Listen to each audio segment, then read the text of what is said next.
தேவனுடைய நாமம் மகிமைப்படுவதாக. வேதத்தில் நாம் வாசிக்கிறோம். மத்தேயு எழுதிய சுவிசேஷ பகுதி 6ஆம் அதிகாரம் 33ஆம் வசனத்திலே, முதலாவது தேவனுடைய ராஜ்யத்தையும் அவருடைய நீதியையும் தேடுங்கள், அப்பொழுது இவைகள் எல்லாம் உங்களுக்கும் கூட கொடுக்கப்படும் என்று கர்த்தருடைய வார்த்தை மிகவும் தெளிவாக கூறுகிறது.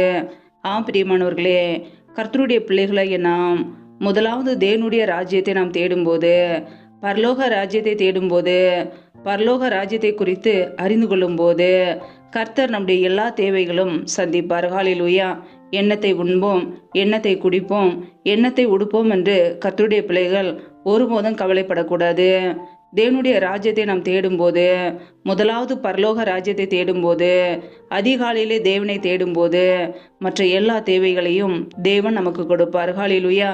முதலாவது கர்த்தருடைய ராஜ்யத்தை தேடுவோம், அவருடைய நீதியின் வசனத்தை தேடுவோம், மற்ற எல்லா தேவைகளையும் கர்த்தர் நமக்கு கொடுப்பார். கர்த்தருடைய பிள்ளைகள் எதை குறித்தும் கலங்காதபடிக்கு, கவலையோடு வாழாதபடிக்கு, கிறிஸ்துவுக்குள் எப்பொழுதும் சந்தோஷமாக இருப்போம். அதையே கர்த்தர் விரும்புகிறார். ஹல்லேலூயா. கர்த்தர் தாமே உங்களை ஆசீர்வதிப்பாராக. ஆமேன். நம்மை நாமே அவருடைய சமூகத்திலே தாழ்த்தி ஜெபிப்போம். ஜெபம். எங்களை அதிகமாய் நேசிக்கிற எங்கள் அன்பின் பரலோக பிதாவே, மை துதிக்கிறோம், ஸ்தோத்தரிக்கிறோம். அப்பா, இந்த இரவு வேலைக்காக உமக்கு நன்றி செலுத்துகிறோம். இந்த நாள் முழுவதும் எங்களை பத்திரமாய் பாதுகாத்து கொண்டீரே, அதற்காக ஸ்தோத்திரம்.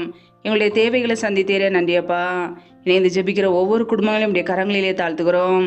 கர்த்தர் தாமே பிள்ளைகளை ஆசீர்வதிப்பீராக. என்னென்ன காரியங்களுக்காக தொடர்ந்து ஜெபிக்கிறார்களோ எல்லாவற்றிலும் நன்மையை கட்டளையிடுங்கப்பா. நம்முடைய கரங்களிலே அர்ப்பணிக்கிறோம். யாரெல்லாம் திக்கற்றவர்களாய் தனிமையோடு வாழ்கிறார்களோ, கணவரால் கைவிடப்பட்ட ஒரு நிலைமையிலே யாருமே இல்லாமல் கஷ்டப்படுகிறார்களோ, என் தேவன் அவர்களுக்கு உதவி செய்யுங்கப்பா. திக்கற்ற பிள்ளைகளுக்கு நேரே சகாயர். பிள்ளைகளுடைய படிப்பு காரியங்களை, பண தேவைகளை, குடும்ப சூழ்நிலைகளை எல்லாவற்றையும் ஆசீர்வதிங்கப்பா. உடைய கரங்களிலே தாழ்த்துகிறோம். சத்துரு கொண்டு வருகிற போராட்டங்கள், பிரச்சனைகள், மரண பயங்கள், இருளின் அதிகாரங்கள், ஆபத்துகள், நாச மோசங்கள், தீமைகள், விக்னங்கள் எல்லாவற்றிற்கும் விலக்கியே பிள்ளைகளை பாதுகாத்து கொள்ளுங்க.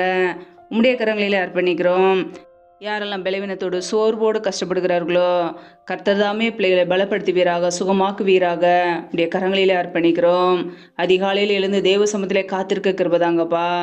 எங்களை அர்ப்பணிக்கிறோம், தாழ்த்துகிறோம். இயேசு கிறிஸ்துவின் மூலம் ஜெபிக்கிறோம், ஜீவனுள்ள நல்ல பிதாவே.